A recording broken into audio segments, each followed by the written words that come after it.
Welcome to this deep dive. Today, we're venturing into the world of Nepal's public procurement. Hmm. Now, that might not sound like the most thrilling topic on the surface, but honestly, it underpins so much of how things actually get done in the country. Absolutely. From building roads to, supplying schools, it's fundamental. Exactly. And we've got a couple of documents to guide us. One looks like study material, PPA ICAN June 2025 3.pdf, kind of a focused take on the Public Procurement Act. Right? Like a revision guide almost. Seems like it. And then we have the act itself, the Public Procurement ACT.pdf, so the formal law. Correct. And our mission here really is to pull out the most important bits, the maybe even surprising aspects of how Nepal's public sector buys things. Think of this as your sort of shortcut to getting informed. Yeah, exactly. Your cheat sheet. We want you to get a solid grasp Yeah. without wading through, all the dense legal text and academic jargon. We'll connect the dots. Highlight what really matters. Okay, so we've got this blend of the formal rules and what looks like a more practical breakdown, whether you're directly involved in this stuff or maybe just curious about how public money gets spent. Which is a lot of people, I imagine. Right. We're aiming to make it clear, accessible. Okay, let's dive in. First things first. What exactly is procurement in this context? What does it cover? Well, the definition is intentionally quite broad. It essentially covers any way a public entity acquires what it needs, Anyway. pretty much. Specifically, the Act says it's obtaining goods, consultancy services, other services, or getting construction works done. Those four main buckets. Okay, 4 buckets. Let's unpack those a bit. Goods. What falls under that? Is it just physical items? It's mostly physical items, yeah. Movable things like, say, furniture, computers, vehicles, Right. but also immovable things, potentially land or buildings. Okay. And interestingly, it includes living things, too. Plus, and this is important, any services that are directly tied to supplying those goods, like installation or initial setup. Ah, so if they buy vehicles, the delivery might be included under goods. Exactly. Those incidental services related to the goods themselves. Got it. That clarifies things. Okay, next bucket. Consultancy services. Sounds like expertise. Absolutely. Huh. This is all about bringing in specific knowledge, professional skills. Think feasibility studies, research projects, architectural design, engineering supervision. Training, software development. Yep, training, software development, materials testing, really any kind of intellectual professional service. Mm. Expert advice, basically. Right, engaging outside brains for specific tasks. Okay. Then we had other services. What's left? What fits there? Other services is kind of a catch-all for the practical stuff. Hiring things, mainly. Renting vehicles, machinery, equipment. Logistics. Exactly. Transporting goods falls here, too. And also repair and maintenance of existing assets, so keeping things running. Gotcha. Hiring, hauling, fixing. Makes sense. And the last one, construction work. Seems straightforward, but any nuances there? Well, it's not just putting up buildings, though that's obviously key. Oh. It includes everything from the very beginning, site prep, excavation, Digging holes. right, all the way through building, assembly, installing equipment inside structures, even interior decoration. Okay. Plus, it covers reconstruction, demolition, major repairs, renovations, and just like with goods, there can be incidental services tied in mapping, site surveys, lab testing, even using satellite imagery. Wow. Okay. So it's the whole life cycle of a building project almost? Yeah. That gives us a really solid picture of what can be procured. Now, the who. Who counts as a public entity that has to follow all these rules? The list looked long. It is long, and deliberately so. It's designed for broad accountability with public funds.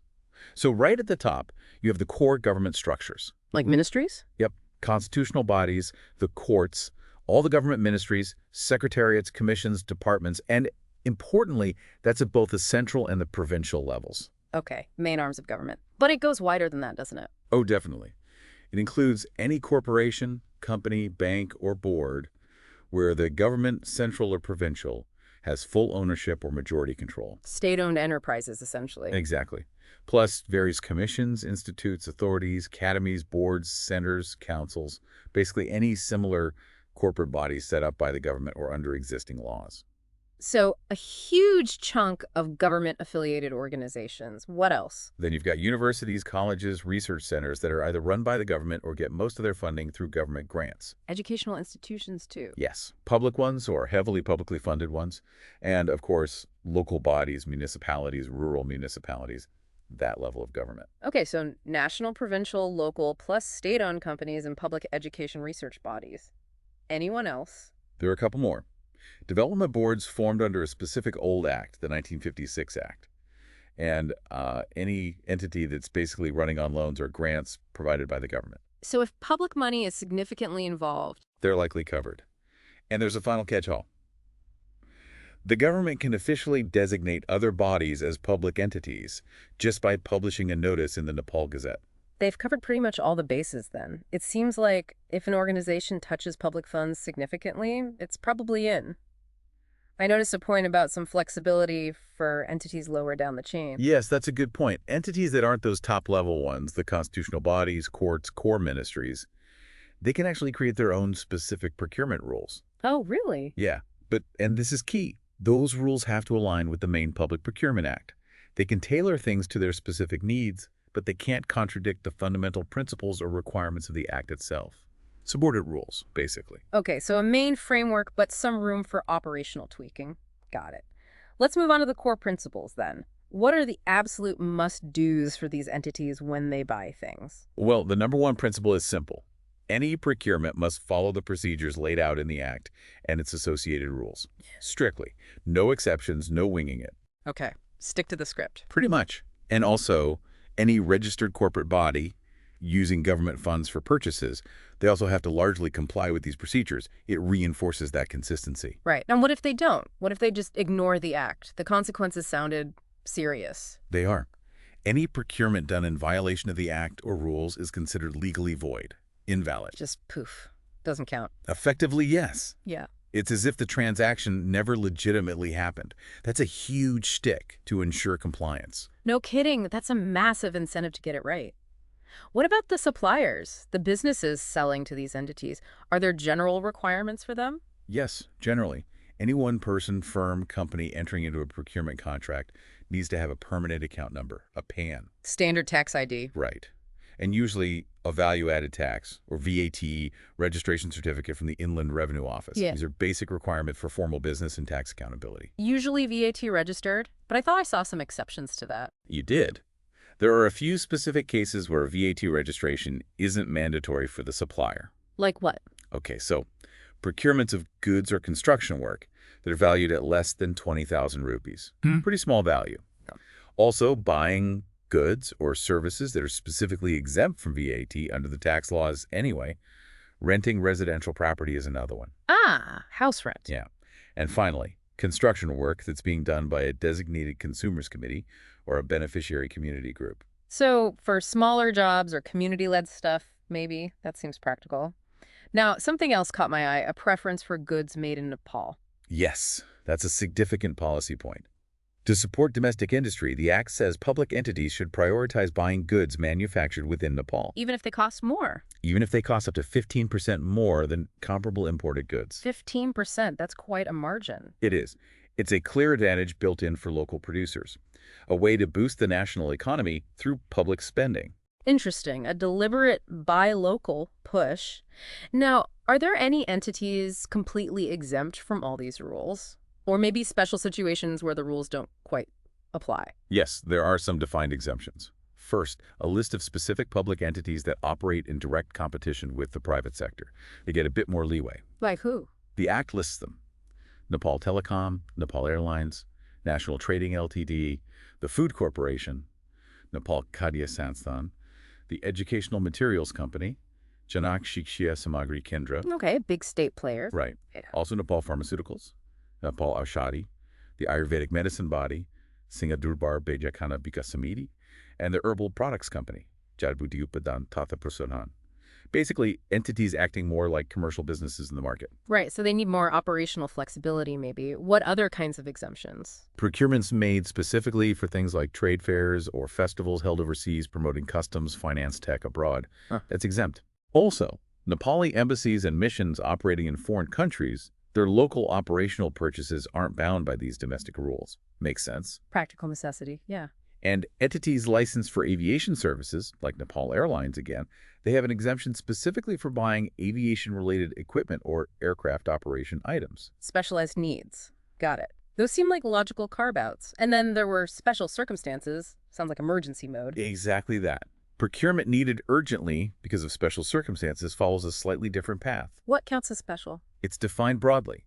Natural disasters, earthquakes, floods, landslides, but also epidemics, drought, major fires, even war or internal conflict. Basically, any crisis where immediate action is needed to prevent further loss or harm.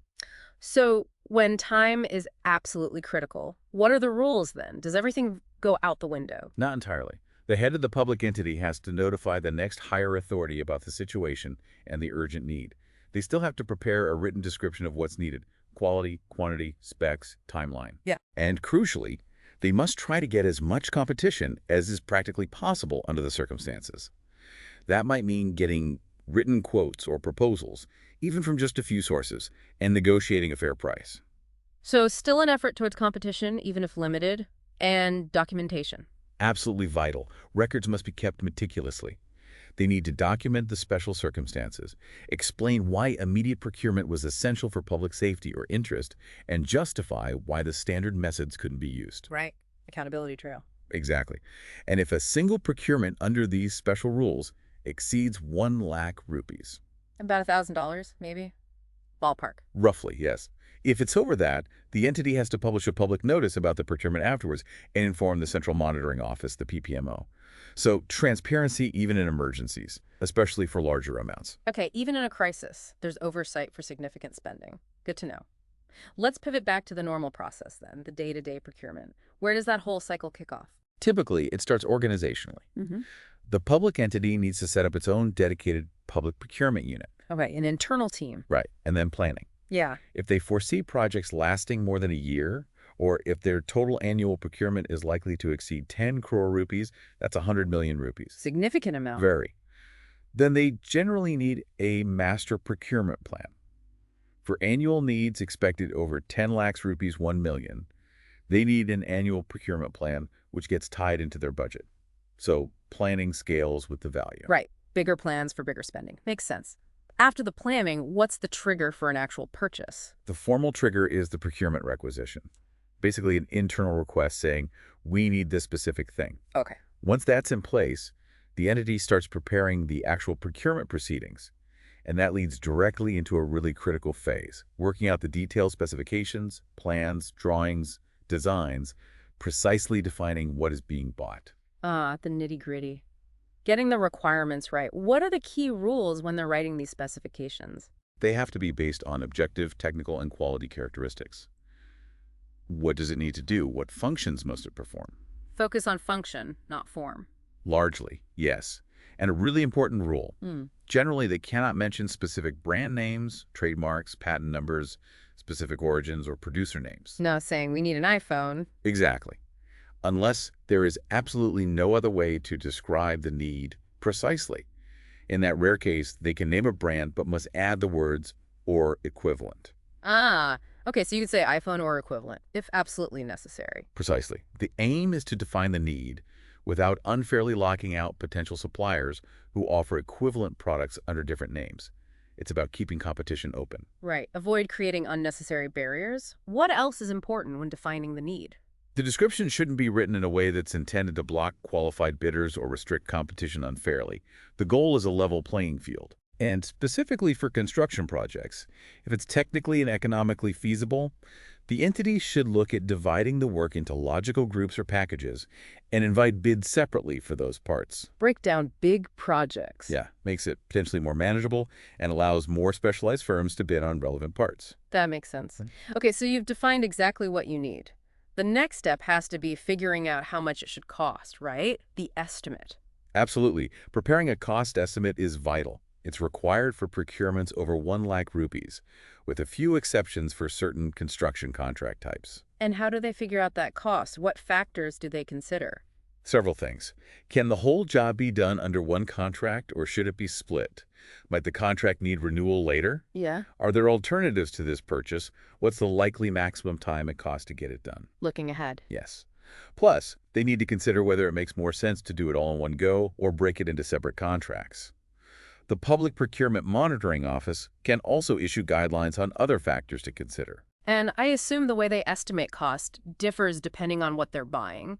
Like estimating for consultancy versus goods. Oh, definitely. Very different processes. For consultancy services, they look at established government norms if they exist. They consider the detailed terms of reference for the job, costs of similar jobs recently. Benchmarking. Right. Plus, personnel costs, travel, accommodation, office overheads, equipment needed, translation, printing, any workshops or training the consultant has to run. It's quite detailed for services. A lot of components. What about construction work? How is that cost estimated? For construction, it has to follow approved norms for building, archaeological work, underground work like tunnels.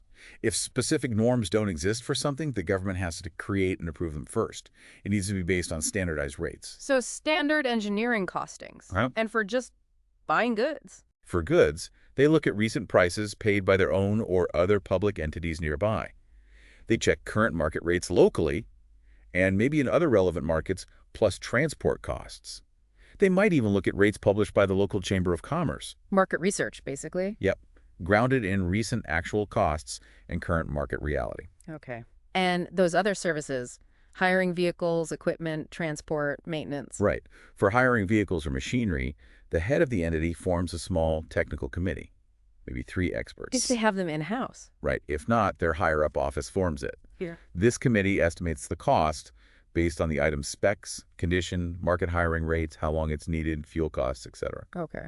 For general transport services, they use official district rates, if available, or central rates, or just prevailing market rates. Maintenance is estimated by an expert or by getting a quote.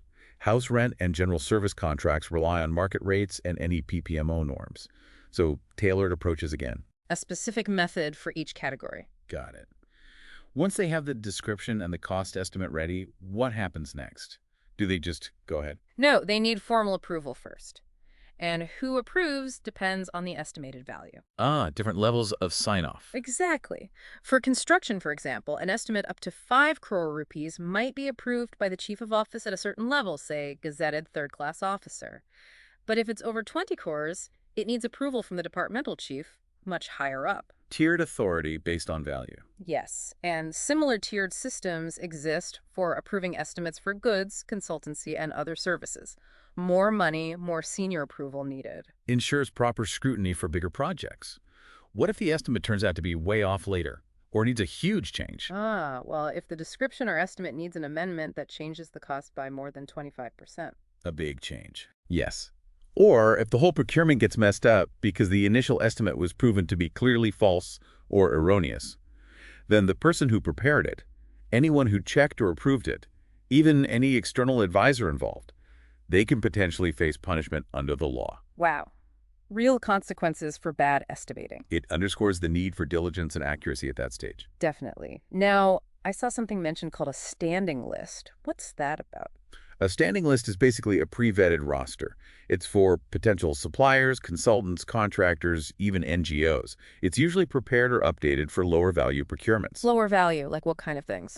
Consultant services under 20 lakhs rupees, commonly used consumable goods, certain capital goods, other services or construction work that fall below the threshold for needing, say, direct procurement, and also when entities need work done by NGOs. So it's a pre-qualified list for smaller, maybe more frequent needs. Exactly. It helps streamline the process for those less complex, lower value procurements because you already have a pool of vetted providers ready to go. Saves time. Practical. Okay, let's get into the actual methods of procurement. They look like there are a lot of different ways they can buy things. Yes, quite a few options. The right method depends on what's being procured and its estimated value. For goods, construction, and other services above a certain value threshold, the main method is usually open bidding. The default competitive route? Pretty much. This can be done nationally or opened up internationally. It might involve a pre-qualification step first or not. And even within open bidding, there are variations, single stage, two-stage, single stage with 2 envelopes. Different flavors of bidding. Right, depending on complexity. The system provides a toolkit, really, from wide open competition for big projects down to simpler methods for smaller needs. Value, complexity, circumstances, they dictate the method. Okay, open bidding is the big one. What are some of the other methods used for goods, works, and other services? All right, let's see. For lower value construction that isn't super complex technically, there's the lump sum price rate method. Bidders offer a price maybe as a percentage above or below the estimate. Yeah. There's catalog shopping for common goods. With published prices you pick from the catalog, maybe negotiate a bit. Limited tendering is used when there are genuinely only a few known suppliers. When the market is small. Right. The buyback method, trading in old equipment when buying new. Sealed quotations are common for values up to 20 lakhs rupees, maybe higher for specific things like certain medical supplies. Sealed quotes, like getting 3 quotes for a job. Sort of, yes, but formalized. Then there's direct procurement. Buying directly. When is that allowed? For very low-value stuff, or if there's genuinely only one possible supplier, certain special circumstances we discussed, or one public entity buying from another. But there are strict value limits and rules around it. Can't just use it all the time. Definitely not. Then there's involving the community, users committee or beneficiary group participation. This is for local projects, construction up to 1 crore, services up to 5 crore, where the community benefiting gets involved in implementation. Community involvement. Interesting. And finally, force account. That's when the public entity uses its own staff and equipment to do the work. Usually limited to small projects, maybe 5 lakhs, unless they get special approval for things like buying essential medicines or local goods directly. Wow, that is a diverse list, covering lots of scenarios. What about for consultancy services? Are the methods different? Yes, fewer main methods there. Primarily, it's competitive proposals. Firms submit technical and financial proposals, which are then evaluated. So competing based on quality and cost. Usually, yes. The other main option is direct negotiations. But that's typically reserved for very specific situations, like needing a consultant with absolute unique expertise that no one else has. Okay, let's focus back on open bidding for a moment. You mentioned pre-qualification sometimes happens. What's the real point of that step? Pre-qualification is basically a screening stage. Its purpose is to identify, before the main bidding starts, which companies actually have the minimum necessary qualifications, the technical ability, the financial stability, the relevant track record. Filter out the unsuitable ones early. Exactly. It saves everyone time and effort later. You ensure that only capable bidders invest the resources needed to prepare a full, detailed bid. The process involves setting clear criteria, inviting firms to apply for pre-qualification, and then assessing them against those criteria. It sets a baseline competence level. Makes sense. So once you have your pool of bidders, pre-qualified or not, they get the bidding documents. What absolutely needs to be in those documents? They sound crucial. They are absolutely crucial. They're the rule book for that specific procurement. They need to include clear instructions for the bidders, the qualification criteria, if no pre-qualification was done, info on site visits, or pre-bid meetings. How to submit the bid. Exactly. Format, deadline, how to prepare the price breakdown, what currencies are okay, the methodology for evaluating bids, how will the winner be chosen. Transparency on evaluation. Good. Very important. Also, details on any preferences, like for domestic goods.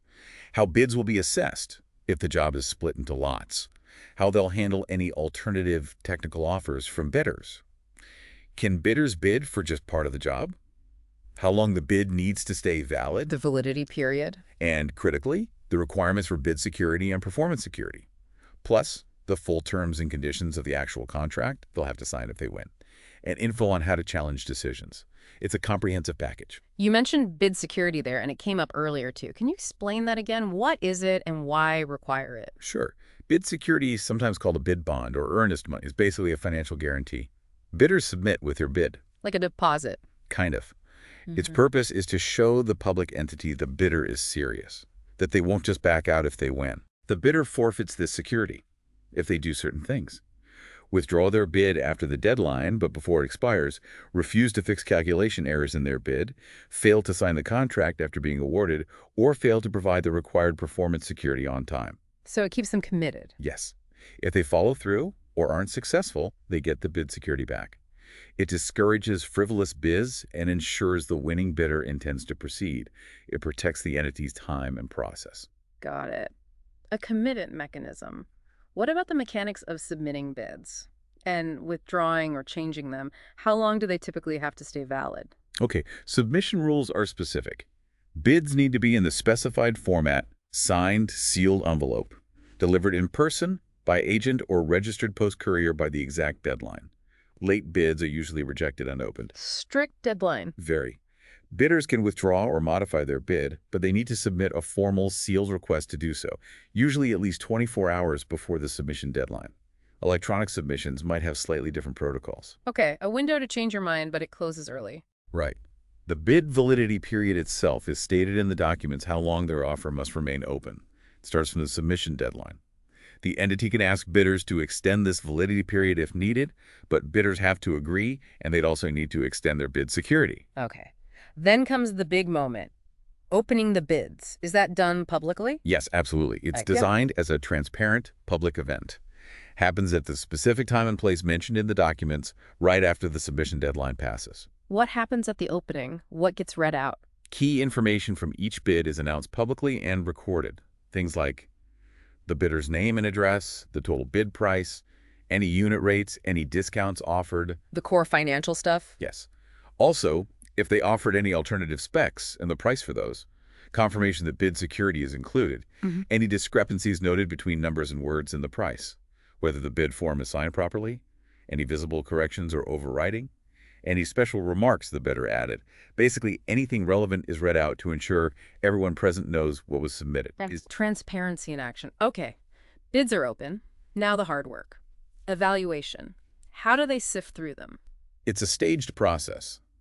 First, a preliminary check for completeness and responsiveness.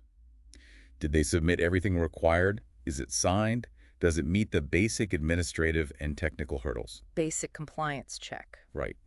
Bids that fail here, incomplete, late, withdrawn, don't meet pre-qualification, evidence of collusion, they're usually out at this stage. Okay. What about the ones that pass the first check? Then they move to a more detailed look. Arithmetical errors can be corrected based on set rules. Usually unit rates trump the total if there's a mismatch. If a bidder's actual qualifications seem much lower than claimed during pre-qualification, they can still be rejected. Checking substance. Exactly. The core evaluation then follows the specific criteria and methodology laid out back in the bidding documents. The ultimate goal is to find the lowest evaluated substantially responsive bid. Lowest price that meets the requirements. Not just lowest price, but lowest evaluated price from a bid that substantially meets all the key requirements. Minor technical deviations might be acceptable, maybe even quantified financially, but significant deviations, say over 15% of the bid price value, usually mean the bid is deemed non-responsive and rejected. It's about best value, balancing cost with meeting the need. Okay, so it's finding that sweet spot of compliant and cost-effective. What if, after all that, all the bids are way too expensive? Or none of them really tick all the boxes? Can they just scrap it? Yes, the public entity can reject all bids or cancel the whole procurement process, but only under specific conditions. Such as? If none of the bids are substantially responsive, if they can't reach an agreement with the lowest evaluated bidder, if that lowest bid price is significantly and unjustifiably higher than their own cost estimate, or simply if they don't actually need the goods or services anymore. Circumstances changed. Right. But importantly, they generally can't reject all bids just because only one or a few bids came in. That's not grounds alone. Can't cancel just because of low participation. Generally not. If they do cancel or reject all bids, they have to tell all the bidders why. And if they decide to rebid later, they should probably review and potentially revise their bidding documents based on what went wrong the first time. And of course, if collusion is proven, those bids are definitely rejected. Okay. So, assuming they do find a suitable bid, we get to the final stage. Accepting the bid and actually making the contract, how does that work? Once the evaluation identifies the lowest evaluated substantially responsive bid, the public entity is selected. Within 7 days, they must notify that winning bidder of their intention to accept the bid. Intention to accept, not acceptance yet. Not quite yet. At the same time, they also have to inform all the other bidders of the result. Then there's a waiting period. Why to wait? For potential challenges. If no unsuccessful bidder files a formal application for review within 7 days of that notification, then the selected bid is eventually accepted. A window for appeals. Exactly. Once officially accepted, the winning bidder gets formal notification and is instructed to provide the required performance security and sign the actual contract, usually within 15 days. Performance security that's different from bid security. Yes. Bid security ensures they sign the contract. Performance security ensures they actually perform the contract properly once signed. It's usually a percentage of the contract value. Okay. What if the winner fails to provide that security or sign the contract? Then they forfeit their bid security, and the public entity can move to accept the next lowest evaluated responsive bid, and the process repeats if needed. Right. Sequential offers. Yes. The entity needs to try and get everything finalized approval, contract signing within the original bid validity period. And one more point on transparency. If a rejected bidder asks why they were rejected within 30 days of being notified, the entity has to tell them the reasons. Good. Allows bidders to understand and maybe improve next time. Okay, that covers the main bidding process quite thoroughly. What about some of those other, maybe simpler procurement methods you mentioned earlier, like sealed quotations? Right, sealed quotations. Hmm. This is typically used for procurements up to that 20 lakh rupees threshold. It's a less formal process than open bidding. How does it work? The public entity prepares a quotation document outlining the requirements, specs, quantity, delivery time, terms. They then request written, sealed quotations from registered firms or individuals, usually by publishing a notice or directly inviting known suppliers from, say, that standing list we talked about. Okay. Do they need guarantees, like bid security? Generally, for sealed quotations, a bid security isn't required. However, the firm whose quotation is accepted will likely need to furnish a performance security before signing the contract, especially if the value is over a certain amount, to ensure they deliver. An evaluation. Is it just the lowest price? It should be the lowest evaluated quotation that meets all the specified requirements and conditions. So similar principle to bidding, but a simpler process overall. It needs to be open publicly too, and the results communicated. Okay, a streamlined competitive method for smaller values. What about direct procurement? Buying straight from a supplier, when is that really allowed? Direct procurement has very specific conditions and limitations. It's not the default. Okay, what are the conditions? One key condition is low-value procurements below a certain threshold, often quite small, maybe 1 lakh rupees for goods services, slightly more for some specific items or construction.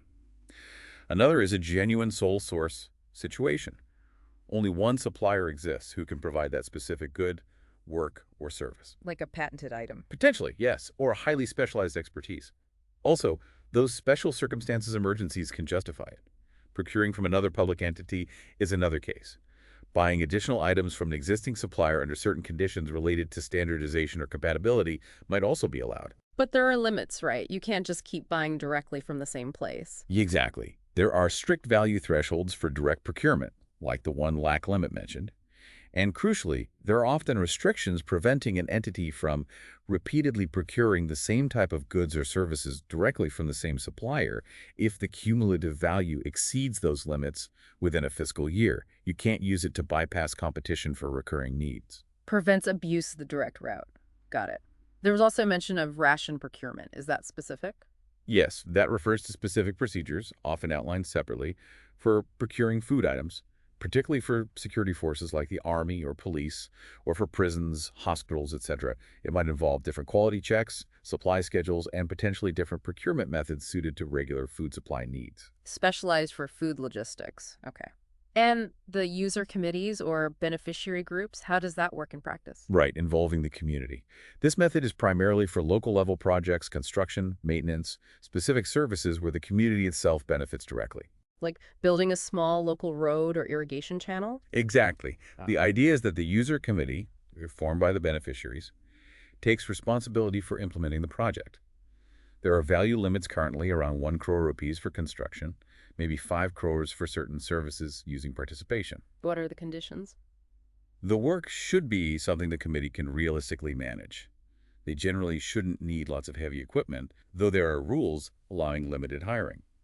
The goal is local participation and ownership.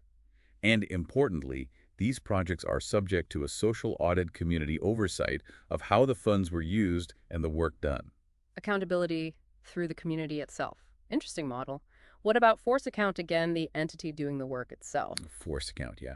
This requires specific approval from a higher authority. It's generally suitable for smaller maintenance or repair jobs, maybe remote projects where contractors are scarce, or situations where quality control is paramount and best handled internally. But limited in value, usually. Yes, typically limited to around 5 lakhs rupees, unless there's specific approval for higher amounts, like for procuring essential medicines directly or certain goods produced locally by communities.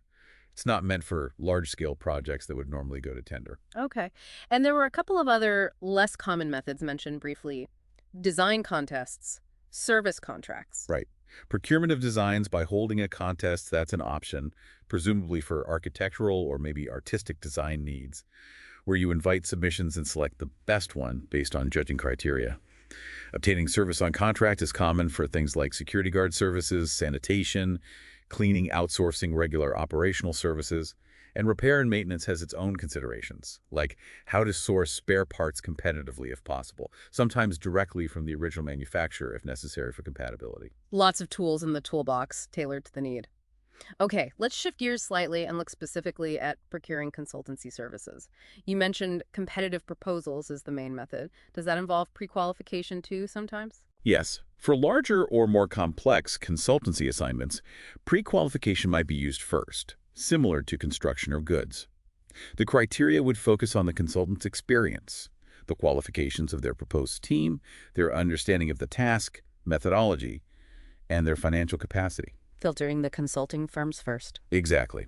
For smaller assignments, or if pre-qualification isn't done, the entity might solicit proposals directly from consultants on a standing list if one exists for relevant expertise. Using that pre-vetted roster again. Yes. And for assignments requiring international expertise, they would typically issue an international call for expressions of interest, EOI first, to shortlist firms before inviting full proposals. Okay. When they do invite proposals, what's involved? How are they structured? This is key for consultancy. Bidders submit two separate seal envelopes. One contains the technical proposal, the other contains the financial proposal, Why separate? to ensure the technical quality is evaluated independently without being influenced by the price initially. Oh, makes sense. Focus on the how first. Right. The Request for Proposals, RFP, document gives detailed instructions. It specifies the valuation method that will be used. There are several possibilities. Okay. The most common is quality and cost-based selection, QCBS. Here, the technical proposal is scored, and only firms scoring above a minimum threshold have their financial proposals opened. Then, a combined score is calculated, weighting technical quality much higher, often 80%, than cost, maybe 20%. So quality is paramount, but cost matters. Exactly. Other methods include quality-based selection, QBS, where cost is negotiated only with the highest-ranked technical proposal used for highly complex or innovative assignments. There's fixed budget selection, where firms know the budget and compete mainly on technical merit within that budget, and least cost selection, used for standard, routine assignments where methodology is well established, and you mainly select the cheapest, technically qualified proposal. Different ways to balance quality and cost depending on the job. Precisely. The RFP states which method applies. How is the technical proposal evaluated? It's usually scored against detailed criteria outlined in the RFP. The firm's experience, the proposed methodology and work plan, the qualifications and experience of the key personnel proposed for the assignment, and sometimes knowledge transfer aspects. Each section gets points, leading to an overall technical score. And only those passing a certain score move on. Typically, yes. A minimum technical score is set, 70 out of 100. Only firms meeting or exceeding that score are considered technically qualified, and only their financial proposals are then opened publicly. Okay. Then the financial proposals are opened and evaluated? Yes, they're checked for completeness and arithmetic errors. Then, depending on the selection method, QCBS, least cost, etc., the prices are factored in, either by calculating a combined score or simply identifying the lowest price among technically qualified firms. And the winner is selected based on that final ranking or lowest cost? Correct.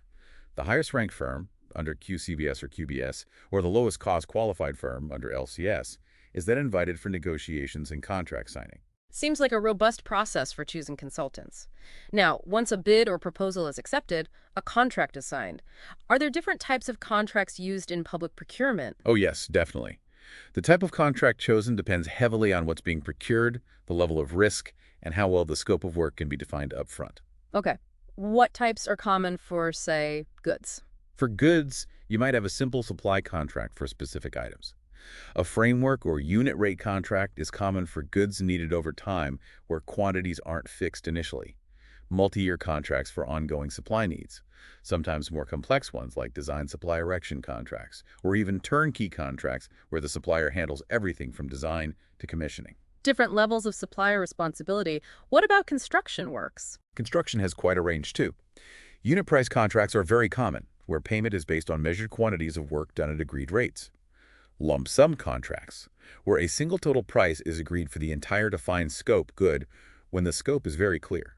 Cost reimbursement contracts, where the contractor is paid actual costs plus a fee used when scope is uncertain, carries more risk for the entity. Design and build contracts, where the contractor handles both design and construction, management contracts, performance-based contracts for maintenance or management over time, and simple piecework contracts for very small, defined tasks. Lots of options again. And for consultancy services. Consultancy contracts also vary. Lump sum is common when the scope and deliverables are very clear. Time-based contracts, where payment is based on agreed hourly, daily, or monthly rates for the personnel involved, used when the duration or scope is less defined. Retainer contracts for ongoing advisory services. Percentage contracts, where the fee is a percentage of project cost, less common now maybe. And indefinite delivery contracts, similar to framework agreements, for services needed on an as-required basis. So how do they choose which contract type to use? Key factors include how clearly the scope of work can be defined, the complexity and duration of the assignment, the level of risk involved and who is best placed to manage it, the need for flexibility, and standard practices for that particular type of procurement. The goal is to choose a type that provides the best value and manages risk appropriately for both the public entity and the supplier. Makes sense. Choose the tool that fits the job. Now, what if someone involved, a bidder, maybe disagrees with the decision made during the procurement process? Can they challenge it? Yes, there's a formal review mechanism built into the Act. How does it work? A bidder who feels aggrieved by a decision or action of the public entity can first submit an application for review to the chief of that public entity. Go to the head of the procuring organization first. Right. There are specific grounds for doing this, like flawed bidding documents, non-compliance with procedures, errors in evaluation. There's a strict timeline, usually within 7 days, of knowing the grounds for complaint. The chief then has to investigate and make a decision, typically within 5 days. Okay, an internal review first. What if the bidder isn't satisfied with that outcome, or if it's a really high-value procurement? If the estimated procurement value is above a certain threshold, looks like it's currently 2 crore rupees, or if they're unhappy with the chief's decision, the bidder can then apply to an independent review committee. A separate body. Yes, the Public Procurement Review Committee. Again, there are specific grounds and timelines for application. This committee reviews the case, can hold hearings, examine documents, and then makes a decision. What can the review committee decide? They have several options. They can dismiss the application if it lacks merit. They can order the public entity to rectify an error or follow the correct procedure. They could potentially annul part or all of the procurement decision. They might even recommend compensating the bidder if they suffer losses due to the entity's fault. So they have real power to intervene. Does the procurement process stop while a review is happening? Generally, yes. Once a review application is formally filed, the procurement proceedings are usually withheld or suspended until the review process is complete, especially regarding the contract award. This prevents creating irreversible situations while a challenge is being considered. Okay, a built-in pause button for challenges. Let's talk about managing the contract after it's signed. What are some key aspects there? Advance payments, for instance. Advance payment is possible, but under strict conditions. It's usually only given against an unconditional bank guarantee provided by the supplier or contractor, ensure the entity can recover the advance if the work isn't done. The amount is typically limited to a percentage of the contract price. Security against the advance. What about changes during the project? Variation orders. Variation orders or contract amendments are common, especially in construction. But there are limits. The Act specifies maximum percentage increases allowed through variations, and different levels of authority are needed to approve variations depending on how much they change the original contract value. You can't just keep adding scope indefinitely without proper oversight. Controls on scope creep. Price adjustments. What if material costs skyrocket unexpectedly? Price adjustment clauses are often included in contracts, but again, with conditions. Usually the contract duration needs to be longer than 12 months. It typically applies only to specific materials or inputs where prices fluctuate significantly and unexpectedly, say, a price change of more than 10%. It generally doesn't apply to lump sum or fixed budget contracts. And there's often a cap on the maximum total price adjustment allowed, maybe up to 25% of the initial contract price. So some mechanism for major inflation, but controlled. Extensions. Extension of the contract period is possible if there are valid reasons for delay that aren't the contractor's fault, like unforeseen site conditions, delays caused by the entity, or force majeure events. But it requires formal approval. Insurance seems important too. Yes, particularly for higher value construction contracts and goods procurement involving significant risks during transport or installation. The contract will specify the types and levels of insurance required, like contractors' all risks, third-party liability, etc. covering potential liabilities. How do payments work during the contract? Do contractors get paid in stages? Yes, for longer contracts, especially construction, payment is usually made through running bills or interim invoices submitted by the contractor for work completed. The contract specifies the process, verification requirements, and payment timelines. A certain percentage, known as retention money, is often held back from each payment Held back. Why? as a security to cover potential defects that might appear later. This retention money is usually released after the defect's liability period is successfully completed. Ah, the defects liability period. What's that? That's a period after the work is substantially completed, during which the contractor is responsible for rectifying any defects that emerge. It's like a warranty period. Once that period expires and any defects are fixed, the final payment, including the release of retention money, can be made. Okay. And what if things go really wrong? What if the contract needs to be terminated? Termination is obviously a last resort. The contract will outline the specific grounds on which either party can terminate, things like fundamental breach of contract, bankruptcy, corruption, prolonged delays without justification. It also outlines the procedures and financial consequences of termination, like settling payments for work done and potentially claiming damages. Serious step with defined consequences. This brings us to conduct and ethics. How does the Act address the behavior of officials and bidders? It's a major focus. Officials involved in procurement must act impartially, prioritize the public interest, avoid any conflicts of interest, maintain confidentiality of sensitive information, and actively work to prevent corruption, collusion, or undue influence. High ethical standards for officials. What about bidders? Bidders also have strict rules of conduct. They're prohibited from offering any inducements or bribes, misrepresenting information, engaging in corrupt or fraudulent practices, interfering with the evaluation process, colluding with other bidders, or improperly contacting the public entity during the evaluation period. Level playing field requires ethical bidding, too. What constitutes a conflict of interest? A conflict of interest arises if someone involved has a private interest that could improperly influence their public duties. For instance, individuals or firms involved in preparing the bidding documents or supervising the contract are generally restricted from participating as bidders themselves for that same procurement. It aims to prevent biased decision-making.